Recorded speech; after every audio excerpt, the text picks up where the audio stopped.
தினமலர்களுக்கு அன்பான வணக்கம். உரைகள் நிகழ்ச்சிக்கு உங்களை வரவேற்கிறேன். 2026 சட்டமன்ற தேர்தல். எல்லோரும் கட்சி கூட்டணி இப்படிங்கிற பேச்சுவார்த்தையில மிக முக்கியமாக இருக்காங்க.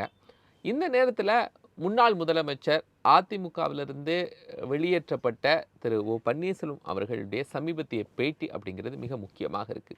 நான் கட்சிக்கு என்ன துரோகம் செய்தேன், என்ன தவறு செய்தேன் அப்படிங்கிற ஒரு பெரிய கேள்வியை எழுப்பி இருக்கிறார். இன்னொன்று, அதிமுக இங்கு பிரிந்திருக்கிறது, வெளியே சென்றவர்களை எல்லாம் ஒற்றுமையாக்குவதற்கு அதிமுகவிலிருந்து எந்த முயற்சிகளும் செய்யப்படவில்லை, அதனால ஆப்போசிட்ல இருக்கக்கூடிய திமுக இயல்பாகவே வெற்றி பெறுவதற்கான வாய்ப்பு இருக்கு அப்படிங்கிற ஸ்டேட்மெண்ட்டையும் அவர் கொடுத்திருக்கிறாரு. இது சார்ந்த இந்த விவாதம் கட்டமைக்கப்பட்டிருக்கிறது.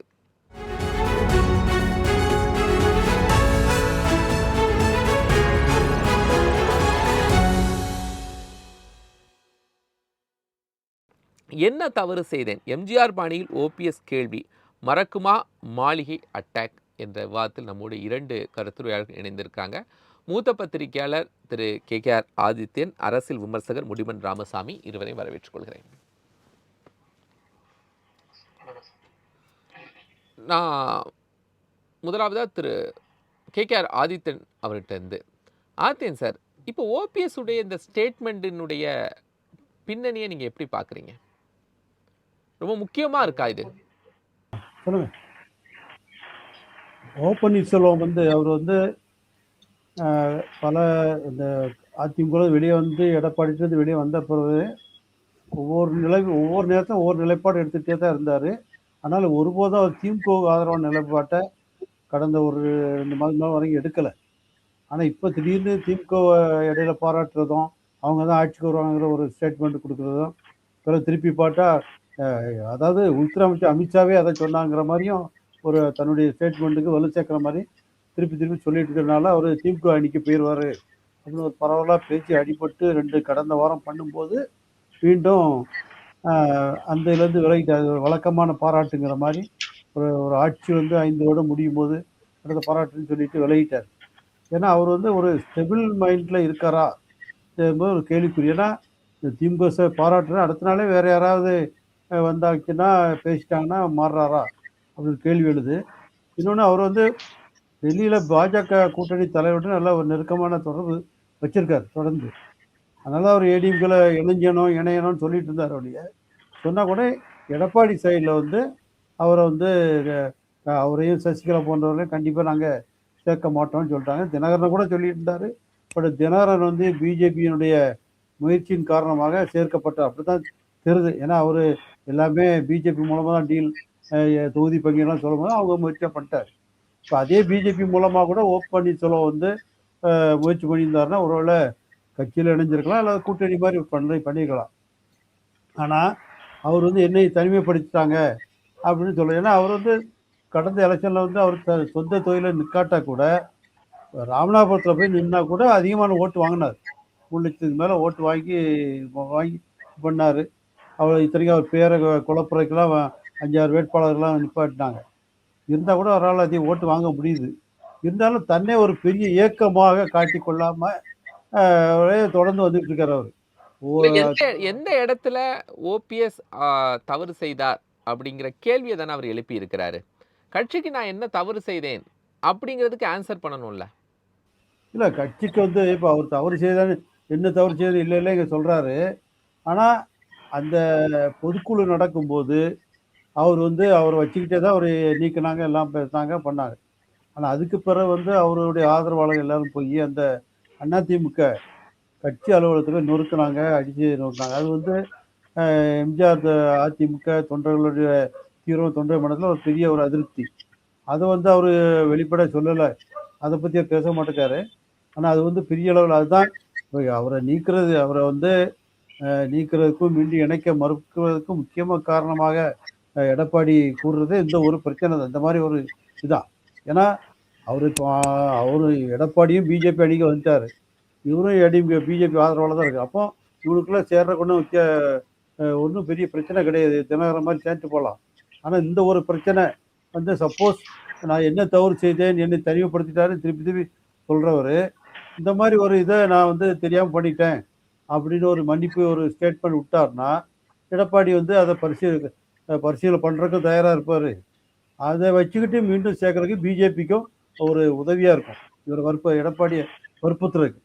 அந்த வகையில ஓபிஎஸ் கருத்து என்னன்னு தெரியல. ஏன்னா அவரு எந்த நோக்கத்துல இந்த மாதிரி பேசிட்டு இருக்காருன்னு தெரியல. ஏன்னா நேத்து இல்ல முந்தானத்தோடு நேத்து மாறுறாரு. அதான் எப்படின்னு தெரியல. ஒருவேளை மீண்டும் பிஜேபி சைடில் இந்த மாதிரி கேட்டு பிஜேபிக்காக சமரசம் முயற்சிக்காக மீண்டும் தான் திமுக சும்மா தான் சொன்னேன்னு சொல்லிட்டு வர்றாரான்னு தெரியல. அது பிஜேபி முயற்சி பண்ணாங்கன்னா இந்த ஒரு பிரச்சனை தான் எடப்பாடி சைடில். அதை சொல்லிட்டாங்கன்னா அவர் நான் அடிச்சது தப்பு அப்படின்னு சொல்லிட்டாருன்னா பிரச்சனை முடிஞ்சு போச்சு. சார், இப்போ இந்த இந்த அரசியல் களத்துல ஓபிஎஸ் உடைய தேவைய அதிமுகவுக்கோ திமுகவுக்கோ இருக்கா?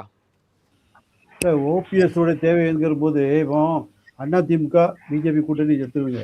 அதில் வந்து ஒரு முக்கியத்துவ சமுதாயத்தை பெரிய ஒரு அந்த இதில் ஒரு முக்கியமான ஆள். ஆனால் அவங்க அதுக்கு மாற்றா பிஜேபி வந்து மாநில தலைவராக அவருடைய சமூகத்தை சேர்ந்த நயனா நாகேந்திரனை கொண்டு வந்துட்டாங்க. ஸோ அவரை சவுத்துலலாம் அவரை பூஸ்ட் பண்ணுறாங்க. அவர் வந்து யங்கஸ்ட் தலைவர், இளம் தலைவருங்கிறாங்க, அவரை கொண்டு வராங்க நயனா நாகேந்திரன். அப்படி இருக்கும்போது இந்த பக்கம் அந்த அவங்க முக்கியத்துவ சமுதாயத்தில் இன்னொரு பிரிவை சேர்ந்த தினகரன் வந்துட்டார். 2 பேரும் வந்துட்டாங்க அந்த அணியில். அப்படி இருக்கும்போது எடப்பாடி வந்து அவரை ஏற்பாராங்கிற கேள்வி வந்துகிட்டு இருக்கு. அதனால அவர் முக்கியத்துவம் ஒன்றும் பெருசாக இல்லை. இருந்தாலும் எம்ஜிஆர் ஜெயலலிதாவோட உண்மையான விசுவாசிங்கிறது வந்து நம்ம மறுக்க முடியாது.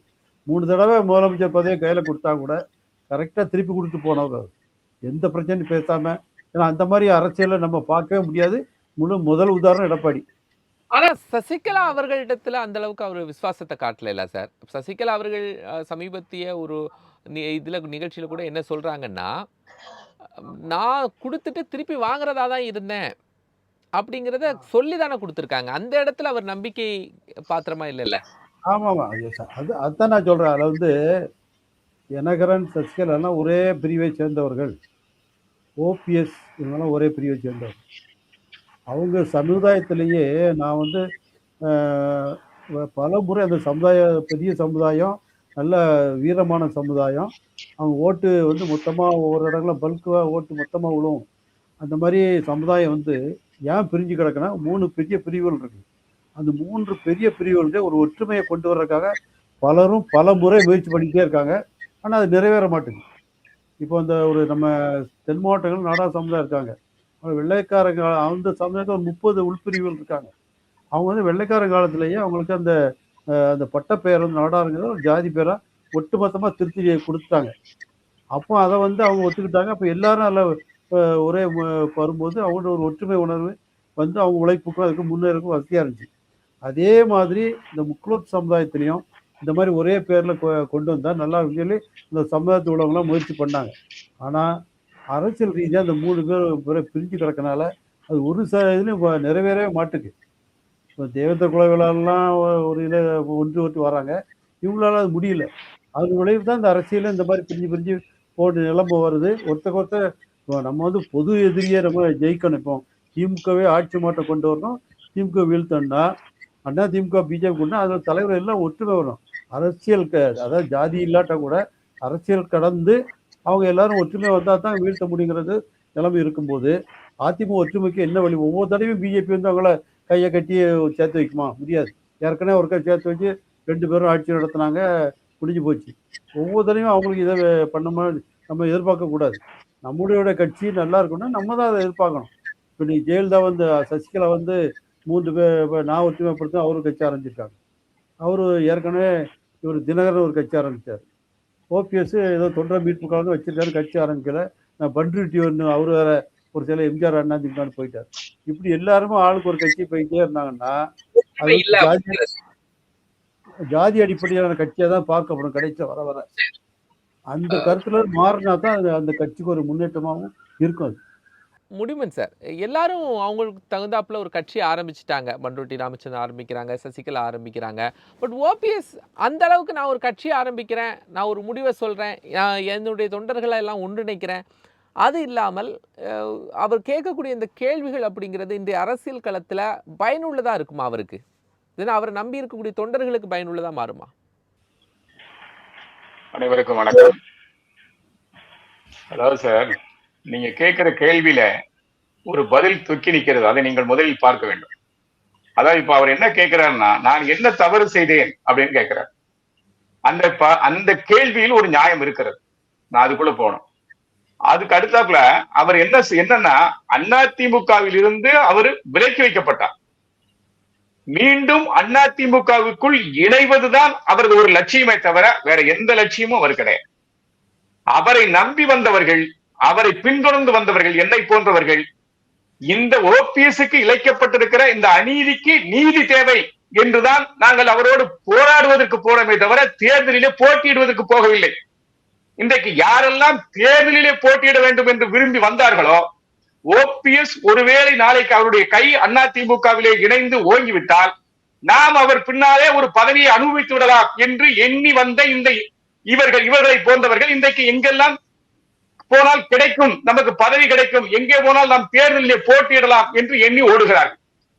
நீ எதற்காக வந்தாய்? ஓபிஎஸோடு வந்தால் உனக்கு பதவி கிடையாது. நீ போராட்டத்திற்கு வந்திருக்கிறாய். அதிமுகவில் இருந்து ஓபிஎஸ் விலக்கப்பட்டிருக்கிறார், போராடி கொண்டிருக்கிறார். நீ போராட்டத்திற்கு பின்னாலே நிற்க வேண்டியவன். நீ போராடுவது உனக்கு குறிக்கோளா? தேர்தல் வந்தவுடன் ஓடுவது உனக்கு குறிக்கோளா? இந்த கேள்வியைத்தான் நாங்கள் ஓபிஎஸ் கேட்டுக்கொண்டிருக்கிறோம். அவர் நினைத்திருந்தால் என்றைக்கோ ஒரு இயக்கத்தை ஆரம்பித்திருக்க முடியும். அவரும் இந்த தேர்தலிலே ஒரு களம் கண்டிருக்க முடியும். ஆனால் அதை அவர் அன்று முதல் இன்று வரை, நான் சமீபத்தில் அவரை திருச்செந்தூரில் சந்தித்த போது கூட சொன்னார், தனி கட்சி என்ற பேச்சுக்கு இடம் இல்லை. நான் பிறந்தது அதிமுக, வளர்ந்தது அதிமுக, கடைசி வரை நான் அதிமுகவிலே இருப்பேன். அப்படித்தான் என்னிடத்துல சொன்னார். நண்பர் கூட பேசும்போது சொன்னார், பிஜேபி கூட்டணிக்குள் ஒருவேளை போய்விடலாமே தினகரனை போல என்று கேட்டார். என்னிடத்துல அவர் சொல்லும் போது சொன்னார், கூட்டணி என்ற பேச்சுக்கு இடம் இல்லை. நான் அதிமுக காரன், என்னை சேர்த்தால் அதிமுகவில் சேர்க்க வேண்டும். அப்படியானால் நான் அதிமுகவுக்குள்ளே போவேன், எனக்கு பதவி வேண்டாம், இந்த தேர்தலிலே நீ போட்டியிட வேண்டாம் என்று சொன்னாலும் அதையும் ஏற்றுக்கொள்வதற்கு நான் தயாராக இருக்கிறேன் என்றுதான் என்னிடத்திலே சொன்னார். பகிரங்கமாகவும் சொன்னார். அதற்கு பிறகு கூட அதிமுகவின் தலைமையில் இருந்து அவருக்கான சகிச்சைகள் வரவில்லை. அது ஏன் என்று நமக்கு தெரியவில்லை.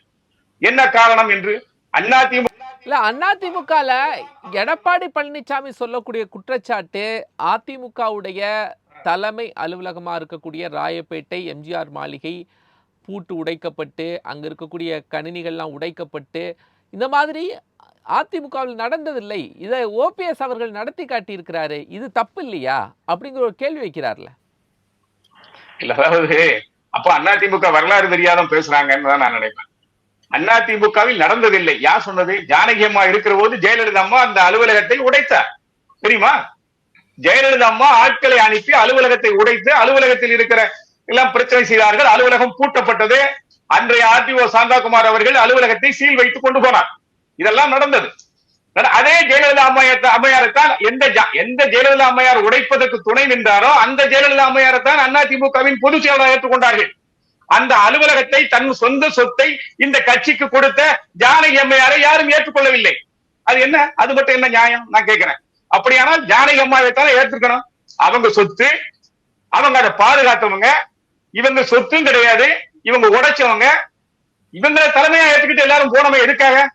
கட்சி பலப்பட வேண்டும் என்பதற்காக, கட்சி ஒற்றுமைப்பட வேண்டும் என்பதற்காக, கட்சி தேர்தலிலே வெற்றி பெற வேண்டும் என்பதற்காக. பிரிந்து கிடந்தோம், வெற்றி பெற முடியவில்லை. ஒன்றிணைந்தால் வெற்றி பெறலாம் என்பதை தேர்தல் நிரூபித்து காட்டியது. உடனடியாக ஒன்றுபட்டோம். அப்போது எந்த பிரச்சனையும் பேசவில்லை. சொன்னாங்களா? யாராட்டும் சொன்னாங்களா? அன்னைக்கு எடப்பாடி உள்ள இருந்திருப்பாரு, அவர் சேவல் சின்னத்துல ஜெயிச்சு வந்தாரு, அவரும் இருந்திருப்பாரு, நானும் இருந்தேன், எல்லாரும் தான் இருந்தோம். ஏன் அன்னைக்கு ஜெயலலிதா ஏத்துக்கிட்டு எல்லாரும் போனோம்? கட்சி பலப்பட வேண்டுமானால் பல விஷயங்களை நாம் மறந்துதான் ஆக வேண்டும். அது பறக்க வேண்டும் என்றுதான் நான் சொல்லுகிறேன். ஐயா ஓபிஎஸ் அவர்களையும் இணைக்க வேண்டும், அவரையும் கட்சிக்குள் வைத்துத்தான் நாம் வெற்றி பெற வேண்டும் என்பது என்னுடைய தாழ்மையான வேண்டுகோள். நான் எடப்பாடி அவர்களுக்கு வைப்பது அதைத்தான். எல்லோரையும் இணைத்துக் கொண்டு நாம் பயணிப்போம். ஆனா அதுக்கு ஆப்ஷன் இல்ல சார், அதுக்கு ஆப்ஷன் இல்ல. ஓபிஎஸ் பக்கம் பெரிய தொண்டர்கள் பலம் இல்ல. அப்படிங்கும் போது பாஜக கூட ஓபிஎஸ்ஐ நம்பிய காலம் போயிடுச்சுல்ல. டிடிவி தினகரன் போதும் நினைக்கிறாங்கல்ல. பலம் என்பது தேர்தலில் ஒழுகிற வாக்குகளை மட்டும் வைத்து நான் எப்போதுமே தீர்மானிப்பதில்லை. பலம் என்பது இமேஜில் இருக்கு. ஒரு மனிதனுக்குரிய இமேஜில பலம் இருக்கு, அதுதான் முக்கியம். ஓபிஎஸ் என்ற ஒரு நல்ல மனிதன் அப்படின்ற இமேஜ் எல்லா மக்களிடத்திலும் ஜாதி கடந்து அவரை பற்றி ஒரு நிலை இருக்கிறது. அந்த மனிதனுக்கு நீங்கள் கட்சியில இடம் கொடுப்பதால் உங்களுக்கு பெருமை ஏற்படுமே தவிர அதனால் நீங்கள் ஒன்றும் கெட்டு போக மாட்டீர்கள். கட்சிக்கு அதனால் பலம் ஒன்றும் குறைந்து விடாது. கம்யூனிஸ்ட் கட்சிகள் இருக்கிறது, கம்யூனிஸ்ட் கட்சிகளுக்கு வாக்கு வங்கிகள் இருக்கிறதா? கிடையாது. கம்யூனிஸ்ட் கட்சிக்கு நான் ஒரு காலத்துல 1977-78 கம்யூனிஸ்ட் கட்சிக்கு மிகப்பெரிய பலம் இருக்கும் வாக்கு வங்கி. ஒரு ஊர்வலம் நடத்தினா 10,000 பேர் போவாங்க. நான் கல்லூரி மாணவன் இருக்கும்போது பார்த்திருக்கேன். இன்னைக்கு ஊர்வலம் நடத்துறாங்க 300 பேர் கூட இல்ல. ஆனா அந்த கட்சிக்கு ஒரு இமேஜ் இருக்கு. அந்த கட்சி எங்க இருக்கிறதோ அந்த கட்சிக்கு அங்கே அந்த அந்த அந்த கூட்டணிக்கு ஒரு இமேஜ் இருக்கு. கம்யூனிஸ்ட்காரங்க இருக்காங்கப்பா, கம்யூனிஸ்ட் இருக்குப்பா அப்படின்னு சொல்றான். அந்த இமேஜ் இருக்கு. அந்த இமேஜை தக்க வைத்திருக்கிற மனிதன் தான் ஐயா ஓபிஎஸ். அதைத்தான் சொல்லுகிறோம். நீங்கள் எல்லா வகையிலும் அவர் நமக்கு பயனுள்ளவராக இருப்பார், அவர் உள்ளே இருக்கட்டும். அவர் எனக்கு பதவியே வேண்டாம்னு சொல்றாரு. அவர் தான் பலமுறை சொல்லிட்டாரு எனக்கு பதவியே வேண்டாம் அப்படின்னு. பிஜேபி இப்ப நண்பர் கூட சொல்லும் போது சொன்னார், பிஜேபி தன் கட்சிக்கு அந்த குலத்தை சார்ந்தவரே அந்த இனத்தை சார்ந்தவரையே தலைவனாக்கி விட்டது. இப்ப டிடிவி போயிட்டாரு, அதனால அதை சரிப்படுத்திட்டாங்க, பேலன்ஸ் படுத்திட்டாங்க அப்படின்னு சொல்றாரு. ஒண்ணு தெரிஞ்சுக்கணும்னா, ஒரு ஒரு இனத்தின் மகனாக இருந்து புரிதலோடு நான் சொல்லுகிறேன், எத்தனை பேரை நாம் போற்றி புகழ்கிறோம் ஒரு இனத்தில் என்பது அல்ல, எத்தனை பேருக்கு அவமானம் செய்கிறோமோ அவன் பக்கம் தான் கூட்டம் போகும். யாரை அவமானப்படுத்தணும்னா, நீ ஏன்டா என் ஜாதிக்காரன் அவமானப்படுத்துறேன்னு தான் கேட்பான். என் ஜாதிக்காரனுக்கு மாலை போட இதெல்லாம் பெருசா எடுக்க மாட்டாங்க. எத்தனை பேருக்கு மாலை போடு, அது நியாயமானது தானே, போடத்தானே செய்யணும் அப்படிமா. இதைத்தான் பார்ப்பான். ஏன் இது பண்ற, ஏன் இவனை வந்து அவமதிக்கிற அப்படிங்கிற இதுதான் மக்கள்கிட்ட நிக்கும். அது அந்த அந்த புறக்கணிப்பு தான் மக்கள்கிட்ட நிக்குமே தவிர போற்றுதல் மக்கள்கிட்ட நிக்காது. அதைத்தான் நாம் சொல்லுகிறோம். ஒரு வாக்கு கூட நாம் இழக்க வேண்டாம். நான் எடப்பாடி மீது என்றைக்கும் கோபத்தோடு சொல்லவில்லை. நீங்கள் கட்சியை அனுசரித்து செல்லுங்கள், எல்லோரும் இணைத்து செல்லுங்கள். வெற்றி உங்கள் பக்கம், வெற்றி தேவதை உங்களுக்கு வெஞ்சாமரம் வீசுவதற்கு தயாராகி கொண்டு வருகிறாள். நீங்கள் தட்டி விடுகிறீர்களே ஏன் என்றுதான் கேட்கிறேன். இதுதான் எங்கள் கேள்வி. இதை பொறுத்த வரைக்கும் ஐயா ஓபிஎஸ் என்ன சுத்தமும் என்ன சொல்லிக் கொண்டிருக்கிறார். நண்பர் கூட சொன்னார், அவர் திமுகவை நோக்கி போகிறார், திமுகவை நோக்கி போய் கொண்டிருக்கிறார், திமுக தான் வெற்றி பெறும் என்று சொல்லுகிறார் என்று. நான் சட்டமன்றத்தில் அவர் பேசியதில் எனக்கு எந்த தவறும் தெரியவில்லை. ஆனால் இந்த வார்த்தையை அவர் சொல்லியிருக்க வேண்டாம் என்றுதான் நானும் கண்ணுகிறேன். நிச்சயமாக திமுக வெற்றி பெறும் என்ற வார்த்தையை அவர் பயன்படுத்தி இருக்க கூடாது. அதில் எனக்கு மாற்று கருத்து இல்லை. நீங்கள் அதிமுகவின் தொண்டனாகத்தான் இன்றைக்கும் தொடர்ந்து கொண்டிருக்கிறீர்கள். நீங்கள் அதிமுக இணைக்க வேண்டும், அதிமுக வெற்றி பெற வேண்டும், அம்மாவின் ஆட்சியை கொண்டு வர வேண்டும் என்றுதான் சொல்லிக் கொண்டிருக்கிறீர்கள். உங்கள் வாயிலிருந்து அப்படி ஒரு வார்த்தையை ஏன் வர வேண்டும்? இந்த கேள்வி என்னை போன்ற தொண்டர்களிடத்தில் இருக்கிறது. அதற்கு அதை பேச வைத்து விடுகிறார்கள் இவர்கள் என்றுதான் நான் கருதுகிறேன். இவர்கள் பேச வைக்கிறார்கள், அவரை ஒரு பக்கமாக தள்ளுகிறார்கள், அந்த நிலையை ஏற்படுத்துகிறார்கள் என்று ஒரு பக்கம் ஒரு சாரர் சொல்கிறார்கள். இல்லை, அவர் அப்படி சொல்வதற்கு காரணமே அவரை ஒரு பக்கம் இவர்கள் தள்ளுவதன் காரணமாகத்தான் அவர் அப்படி பேசுகிறார். அப்படி பேசியாவது நம்மை சேர்த்து விட மாட்டார்களா? இன்னும் கூட அவர் போராடி கொண்டிருக்கிறார்.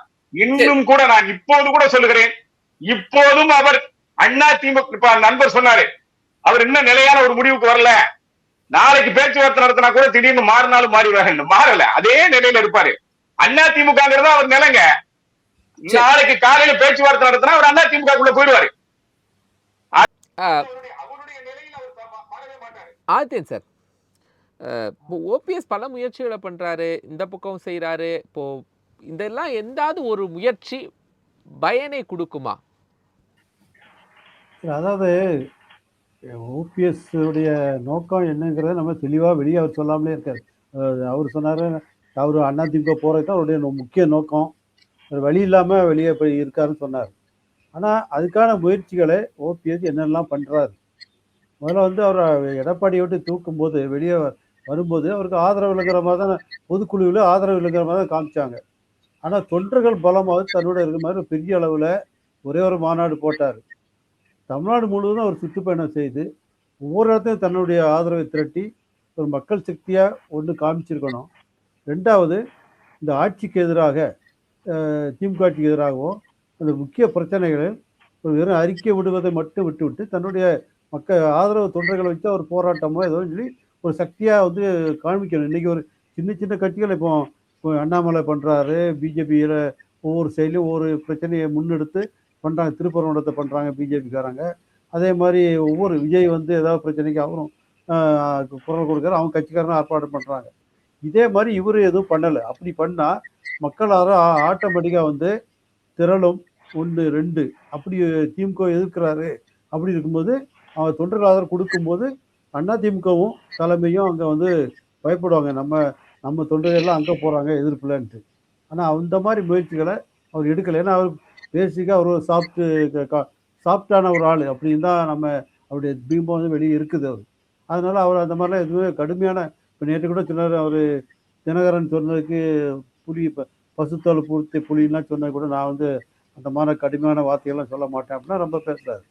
ஆனால் தன்னுடைய இருப்பை பெரியதாக காட்டிக்கொள்றதுக்கு என்ன பண்ணாங்கன்னு ஒரு இது. இப்போ எடப்பாடியை பொறுத்தவரையில் அவர் ஒரு ஏடிஎம்கேல கைப்பற்றிட்டார்.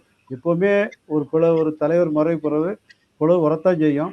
ஆனால் இப்போ நம்ம சொல்கிறோம் எடப்பாடி வந்து அந்த மன்னிப்பு கேட்டார்னா ஒரு ஓபிஎஸ்ஸை சேர்த்துக்க தயாராக தான் சொல்கிறோம்.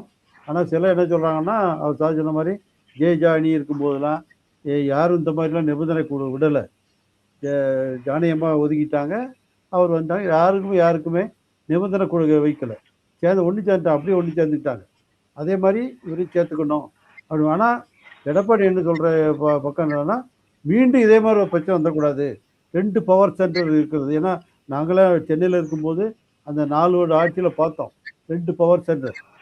அங்கே போய் மாலை போட்டு ஒரு நிமிஷம் இல்ல 2 அதுதான் அவர் சொல்லியிருக்காரு, எனக்கு எந்த பதவியும் வேண்டாம், அதிகாரமிக்க பதவிகள் எதுவும் எனக்கு தேவையில்லை, என்னை அதிமுகவின் தொண்டனாக மட்டும் அங்கீகரிங்கள் சொல்லியிருக்காரு. இந்த வார்த்தையை நீங்க கொஞ்சம் மென்ஷன் பண்ணுங்க. அதுக்காக அப்படி சொல்லி வந்தா சரிதான். பட் அதை வந்து அவங்க எடப்பாடியோடைய அவரும் அவங்க குரூப்பு அவங்க ஆதரவா எல்லாரும் நம்புற அளவுல இவர் என்ன பண்ணும், இந்த மாதிரி பேச போறான்னு தெரியல. ஒருவேளை இவங்க 2 பேரையும் இந்த மாதிரி இப்ப சார் சொன்ன மாதிரி அவருக்கு எந்த நிபந்தனை கிடையாது, தொண்டனா வந்தா போதுங்கிற மாதிரி வேற ஏதாவது ஒரு மாற்று ஏற்பாடுகளை பண்ணிட்டு, ஏன்னா ஒரு முன்னாள் முதல்வர் 3 முறை முதல்வர் ஜெயலலிதாவுடைய உண்மையான விசுவாசிய ஒரு டக்குனு கட்சியில சேர்த்து தொண்டரை வைக்கவே முடியாது, தொண்டரை வச்சுக்கிட்டுலாம் இருக்க முடியாது. அது வந்து மற்றவங்களும் கேட்பாங்க, அது ஒரு சும்மா ஒரு அது வந்து இப்போ வடநாட்டிலலாம் மற்ற காங்கிரஸ் கட்சியோ பிஜேபியிலலாம் ஒரு பிரதமராக இருக்கவர், இப்போ முக்கிய தலைவர்னா அடுத்த தலைவர் அப்படி வச்சுக்கிறாங்க இருக்கிறாங்க. இங்கே தமிழ்நாட்டில் இந்த மாதிரி சூழ்நிலை இது வரைக்கும் வரல. அவரே கூட முதல்வராக இருந்து துணை முதல்வர் ஆனார் எடப்பாடிக்கிட்ட. ஆனால் அவர் மீண்டும் இது வரும்போது அவர் ஒரு சாதாரண உறுப்பினரான அதிமுக வச்சுக்கிட்டு இருக்க முடியாது, அது வந்து சரியாகவும் வராது. அவரை நேசிக்கிறவங்க ஓபிஎஸ் அவர் ஏத்துக்கிறாருல சார், அவர் ஏத்துக்கிறாருல, நான் சாதாரண உறுப்பினர் அவர் ஏத்துக்கிறாருல, அதே முடியாதுன்னு சொல்றாங்க. அவர் ஏத்துக்கிறாரு, ஆனா அவர் ஆதரவாளர் சும்மா இருக்க மாட்டாங்கல்ல, நீங்க சொல்லுங்க. அதான் இப்பவுமே கூட ஓபிஎஸ் ஆதரவாளர் கொஞ்சம் பேர் எடப்பாடியில் இருப்பாங்க, அதிமுக இருப்பாங்க. ஆனா இவங்கெல்லாம் அவர் வந்த உடனே அவங்களாம் மீண்டும் இயங்க தொடங்குவாங்க. அதனால இதெல்லாம் ஒரு காங்கிரீட் ப்ரொபோசல் வச்சு ஒரு சரியான மெடியேஷன் வச்சு பிஜேபி தலைமையிலோ அமித்ஷாவோ அவங்களாம் வச்சு பேசி முடிவு பண்ணி எந்த பதவி வராட்டும் அவர் சொல்ற மாதிரி பிஜேபி எந்த புள்ளியில ஓபிஎஸ் வேண்டான்னு முடிவு பண்றாங்க சார்? பிஜேபி கூட ரொம்ப நெருக்கமா தானே இருந்தாரு, மக்களவை தேர்தல் வரைக்கும் நெருக்கமா தானே இருந்தாரு. இல்ல எடப்பாடி என்ன நினைக்கிறேன்னா, அதிமுகவுல அவரும் அவர் கிட்ட இருக்க எல்லாருமே எப்போதும் தன்னுடைய ஆதரவாளர் மட்டுமே இருக்க வேண்டும், பிஜேபி சொல்ற கேட்கறவங்களா இருக்கக்கூடாது. இப்ப இன்னைக்கு பாருங்க, வெளியேற்றப்பட்ட தினகரன் வந்து பிஜேபி மூலமா தான் நான் பேசுவேங்கிறாரு. அப்படி இருக்கக்கூடாது. அதிமுக வர்றவன் வந்து எடப்பாடி பொதுச்செயலாளர் சொல்ற கேட்கறதா இருக்கணும், அந்த மாதிரி இருக்கணும். இவங்களால அப்படி இருக்க முடியாதுங்கிற ஒரு சந்தேகம் எடப்பாடிக்கு இருக்கு. அதன் விளைவு தான் அந்த அவருக்கு நீக்காம அந்த பிரச்சனைகள் வர்றது காரணம். அவரு எடப்பாடி சொல்ற சந்தேகம் வந்து தினகரன் வந்து நிரூபிக்கிறாரு இல்லையா? அவர் ஏதாவது மூலம் வந்து அந்த மாதிரிலாம் பண்றாருல, அதனாலதான்.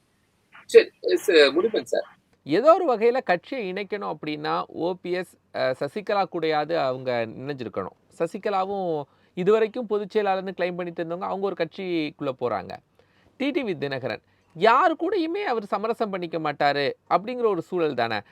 பாஜக கூட அதனால தானே அவர்கிட்ட நம்பிக்கை இழந்திருக்காங்க. இல்ல சார், அதாவது டிடிவி தினகரன் எதுக்காக சார் கட்சி தனியா போனாரு? டிடிவி தினகரன் வந்து எடப்பாடி கூட ஏற்பட்ட பிரச்சனை தனியா போய் எடப்பாடி அவர் கட்சி ஆட்சியை கவிழ்க்கணுங்கிற ஒரு நோக்கம் இல்ல, எடப்பாடியை முதல்வர் பதவியிலிருந்து அகற்றணும், வேறொருத்தரை கொண்டு வரணும் அப்படின்னு சொல்லிட்டு தான் போனாங்க. அது வெற்றி பெற முடியல. அப்ப அதிமுகவை உடைக்க வேண்டும், அதிமுகவை பிளக்க வேண்டும்ங்கிறதெல்லாம் அவங்க நோக்கமா அன்னைக்கு கிடையாது. தொடர்ந்து அதிமுக ஒன்றா தான் இருக்கணுங்கிறதா எல்லாருடைய நோக்கமாகவும் இருந்துட்டு இருந்துச்சு. டிடிவி கூட இருக்கிறவங்க எல்லாரும் நோக்கமும்.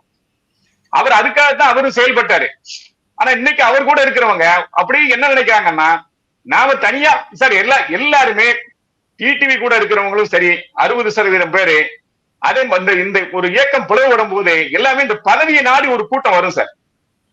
அந்த கூட்டம் உள்ள வந்துட்டு எல்லாத்தையுமே ஒரு தன்னை எதையும் செய்ய விடாம தடுக்கிறது செய்யறது இது ஒரு வேலை செஞ்சுக்கிட்டே இருப்பாங்க. இவர்களை நம்பி கட்சி கிடையாது. அதை முதல்ல தெரிஞ்சுக்கணும். இவங்களை நம்பி எந்த கட்சி இப்படி ஒரு கூட்டம் வந்து அந்த கூட்டம் ஐயா ஓபிஎஸ் கூட வந்த கூட்டம் அதான் அவ்வளவு பேர் நான் போய் தேர்தல் நிக்கட்டா தாவேக்கா கூட போய் தேர்தல் நிக்கட்டாங்கிறான். என்ன அர்த்தத்தில் நீ பேசுற எதுக்காக வந்த? அப்ப அதிமுக ரத்தம் உடம்புல ஓடனா நீ போவியா? அப்ப உடம்புல அதிமுக ரத்தம் ஓடல. அதிமுக ரத்தம் ஓடனவன் போய் நான் அவன் கூட போய் தேர்தல் நிற்பன்னு சொல்லுவானா சார்? அப்ப இவனுக்கு ஏதாவது ஒரு தேர்தல் நிக்கணும். இந்த எண்ணத்துல வந்தவங்க தான் இன்னைக்கு சசிகலாமா இருக்காங்கன்னா இது இன்னைக்கு நான் ஒரு ஓப்பனா ஒரு விஷயத்த சொல்றேன் சார். இந்த சசிகலாமா இன்னைக்கு வந்திருக்கிறது காரணமே என்னன்னு கேட்டீங்கன்னா மாமனும் மருமகனுக்கு நடக்கிற சண்டை தான், வேற ஒண்ணும் கிடையாது. தினகரனை பிடிக்காது. தினகரன் வர்றதை திவாகரன் விரும்பவே மாட்டாரு. திவாகரன் தான் இன்னைக்கு சசிகலாமாவை இப்படி தூண்டி விட்டு இதை செய்யுன்னு சொல்லியிருக்காரு. இது பகிரங்கமா நான் சொல்றேன், இது உண்மை, எனக்கு தெரியும், நான் உள்ள இருந்து பார்த்திருக்கேன். இதுதான் நடக்கு. இவங்களுக்குள்ள இருக்கிற பிரச்சனையை தான் பார்த்துட்டு இருக்காங்களே தவிர ஒரு அமைப்பு இருக்கணும், அந்த அமைப்பு தான் இருக்கணும். அந்த அம்மாவுக்கு இந்த நோக்கம் எல்லாம் கிடையாது. அந்த அம்மா முத வருகிற போது பெங்களூர்ல இருந்து வர்றப்ப அந்த அம்மா நேற்று பல கதை சொன்னாங்க. அத்தனை கதை சொன்னாங்கல்ல, அதுல பல கதையை நம்ம ஏற்கனவே கேட்ட கதை தான். அண்ணன் வந்து துரைகரன் பேட்டியில எல்லாத்தையுமே சொல்லிட்டாங்க. நான் அந்த பேட்டி ஃபுல்லாவே பார்த்திருக்கேன். அன்னைக்கு மட்டும் தினகரன் இல்லைன்னா நீங்க பெங்களூர்ல இருந்து அனாத மாதிரி இங்க வந்து சேர்ந்திருப்பீங்க தெரியுமா? அன்னைக்கு தினகரன் தான் பெங்களூர்ல இருந்து சென்னை வரைக்கும் கூட்டத்தை சேர்த்தது தினகரன். உங்களுக்கு ஒரு மரியாதை ஏற்படுத்தி கொடுத்தது தினகரன். அத்தனை பேர் அங்கங்க ரூம் போட்டு படுத்துக்கிறா. எத்தனை பேர் பல லட்சத்தை செலவு பண்ணிட்டு போயிருந்தான் தெரியுமா? எனக்கு அன்னைக்கு உங்களை ஒரு மரியாதை, இன்னைக்கு வரைக்கும் உங்களுக்கு ஒரு மரியாதை இருக்கிறதுக்கு காரணம் அந்த அன்னைக்கு நடந்த அந்த ஊர்வலம் தான். அன்னைக்கு நீங்க வரவழைக்கப்பட்ட வினம் தான். ஒரு சசிகலாவுக்கு பின்னால ஒரு மிகப்பெரிய கூட்டம் இருக்கு அப்படின்னு நினைச்சாங்க. அதுக்கு காரணம் முழுக்க தினகரன். தினகரன் இல்லைன்னா சசிகலா அன்றைக்கு அனாதையாக இருந்திருப்பார். சசிகலாவை யாரும் தேடி கூட பார்த்திருக்க மாட்டாங்க. இதெல்லாம் அந்த அம்மாவுக்கு தெரியும். ஆனா இதை தூண்டி விடுறது யாரு? இதை தூண்டி விடுவது இவர்தான், இவர் திவாகரன் தான். அந்த ஆரம்பத்துல இருந்தே அக்கா தம்பி பிரச்சனையை வச்சுக்கிட்டு தூண்டி விட்டு இன்னைக்கு அவன் போய் அங்க சேர்ந்துட்டான், நீ விடாத, நீ உன்னை பண்ணு அப்படின்னு சொல்லி அந்த ஆள் தூண்டி விடுறாரு. இந்த அம்மா அதை கேட்குது. தனி கட்சி ஆரம்பிக்குது. என்ன தனி கட்சி ஆரம்பிக்கிறீங்க நீங்க? நாங்க கேட்கிறோம். தனி கட்சி நீங்க ஓபிஎஸ் ஏன் போக கூடாதுன்னு கேக்குறீங்க. என்ன அமைப்பு இருக்கு தனி கட்சி? கட்சினா எலெக்ஷன்ல தேர்தல் நிக்கிறது மட்டும்தான் கட்சியாங்க. நீங்க இந்த 4 ஆண்டு காலத்துல என்ன ஒரு அமைப்பு ஏற்படுத்திருக்கீங்க? எங்காவது ஒரு மாவட்ட செயலாளர் இருக்கானா? உங்க பக்கம் ஒரு ஒன்றிய செயலாளர் இருக்கானா? கிளை அமைப்பு இருக்கா? எதுவுமே கிடையாது. ஒருத்தனை வேட்பாளரை போட்டுட்டா ஓட்டு போட்டுருவானா? 5000 ஓட்டு போட்டுருவான். முக்களத்தூர் இருக்காங்க. முக்களத்தூர் என்ன ஏமாளிகளா? அவனும் அரசியல் பண்ணிட்டு இருக்கான். எல்லாருக்கும் தெரியும். கடந்த முறை உங்களை புறக்கணித்தார்கள். டிடிவி புறக்கணிச்சாங்க, உங்களை புறக்கணிச்சாங்க. ஒரு முறை அவருக்கு பாடம் புகட்ட வேண்டும் சொல்லி ஒரு கூட்டம் வந்து உருவாச்சு. தொடர்ந்து அப்படியே அரசியல் உங்களுக்காக எல்லாரும் அரசியல் சன்னியாசம் போக மாட்டாங்க. நன்றி. நீங்க அரசியல் சன்னியாசம் போனதுக்காக எல்லாரும் அரசியல் சன்னியாசம் போயிடுவாங்களா? எதுக்காக நீங்க இப்ப வாரீங்க? 4 ஆண்டு காலத்துல நீங்க செஞ்ச வேலை என்ன? அண்ணன் ஓபிஎஸ் இவ்வளவு நிலைமைக்கு ஆக்கியது யாரு? நீங்க தானே. அண்ணன் சொன்னாரு கொஞ்சம் பொறுங்க, நீங்க முதலமைச்சரான சார் கூட கேட்டாரு, திருப்பி சசிகலாட்ட கொடுக்காம போயிட்டாருலான்னு. இல்ல, அவர் என்ன சொன்னாரு தெரியுமா? கொஞ்சம் பொறுங்கம்மா, இப்ப உங்களுக்கு நேம் சரியில்லை, கொஞ்சம் பொறுங்க, இன்னொரு 6 மாசம் ஆகட்டும், நானே திருப்பி தாரேன்னு சொன்னாரு. கொடுக்க முடியாம தானே பண்ணாங்க. எடப்பாடி கொண்டு வரணும்னு இவங்க வரணும்னு பார்த்தாங்க, முடியல, எடப்பாடி வந்தார். அப்ப இவங்களுடைய அரசியல் என்பது இவர்களை சுற்றியே இருக்கிறது தவிர நாட்டு மக்களை சுற்றியதும் அல்ல, கட்சியை சுற்றியதும் அல்ல. அண்ணன் ஓபிஎஸ் பொறுத்தவரை அதிமுக என்ற ஒரே பிடிவாதத்தில் இருக்கிறார். அதனாலதான் அவரை சேர்த்துக்கோங்கன்னு சொல்றோம். அவரை சேர்க்கிறதுனால கட்சிக்கு பலம் தான். ஐயா, ஒன்னும் பிரச்சனை இல்ல. அவர் மேல என்ன குற்றச்சாட்டு இருக்கு? நன்றி சார். நன்றி சார். எம்ஜிஆர் பாணியில் ஓபிஎஸ் கேள்வி, மறக்குமா மாளிகை அட்டாக் என்கிற விவாதத்தில் நம்மோடு 2 கட்டுரையாளர்கள் பங்கெடுத்தாங்க. மூத்த பத்திரிகையாளர் KK ஆதித்யன், அரசியல் விமர்சகர் முடுமன் ராமசாமி, மனமார்ந்த